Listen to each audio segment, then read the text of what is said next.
Congresswoman Jasmine Crockett, I start with you. I don't always know where to start with you. Why is Jonathan Mitchell so obsessed? Why are any of these crazy people that decided to initiate the Dobbs disaster in the first place in this country, why are any of them obsessed? Last I checked, the majority of the people that are pushing these extreme policies, the majority of them don't even have uteruses.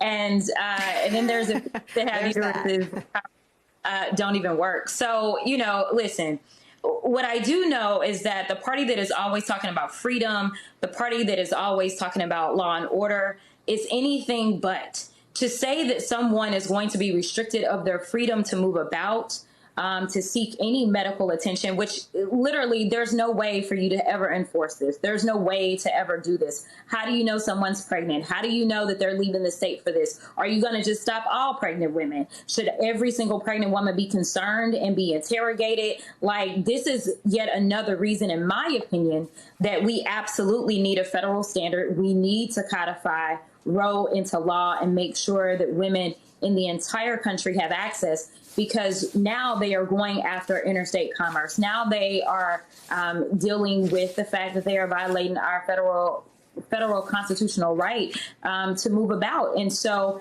to me, now you are telling us this is exactly why we needed a federal standard. And I'll end by saying this. You know, we knew that the crazies were only going to get crazier. And so I am an original co-sponsor of a bill that actually was filed on the federal level to prevent this type of retribution, which we could see coming.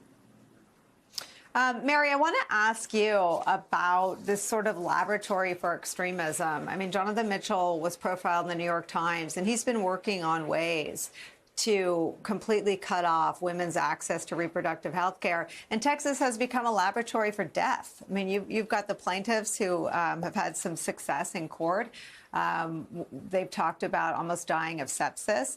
I mean, the real life consequences for the women of Texas have been death and near death. Why is this continuing?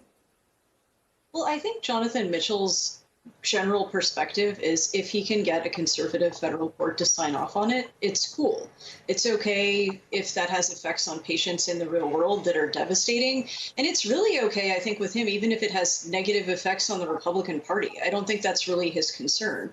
But what we've seen over and over again is that Mitchell will create local ordinances that are dismissed as fringe or extreme, and then quite quickly they become a business model for the state of Texas. And not long after, they become a business model for conservative states all across the country. So this is just a trial run, as you mentioned, Nicole, for something that we're likely to see a lot of other places quite soon.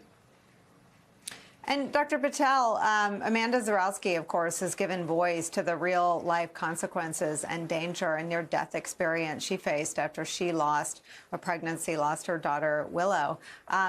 It has now been going on long enough that people have seen the human consequences, the women whose lives and bodies have been changed and damaged forever. What is the appropriate response?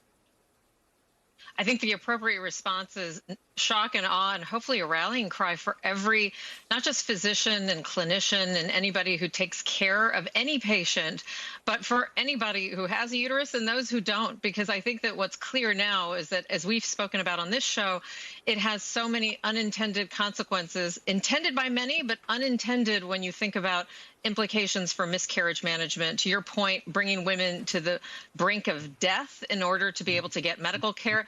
What you point out, just something that I have to kind of emphasize, the use of the term trafficking to confuse people with a very real problem we have in the United States with human trafficking, sex trafficking of children, of minors, is very intentional. And this is something that Idaho has tried to put forward in the legislature. There are a number of people that are putting at least 36 bills against doctors, specifically using this term, human trafficking, to kind of imply, just like they are doing in Llano and other parts of Texas, that somehow this action is illegal. There are stiffer penalties, Nicole, what's at stake? There are stiffer penalties to even talk to a woman about choices in the state of Texas and in many other states than there are to actually commit medical malpractice. to botch a surgery, to unintentionally or intentionally do some harm to a patient. And I think that's what's at stake. And hopefully we're going to see the proportionate response in everybody, voters, non-voters. Everybody should have a say in this.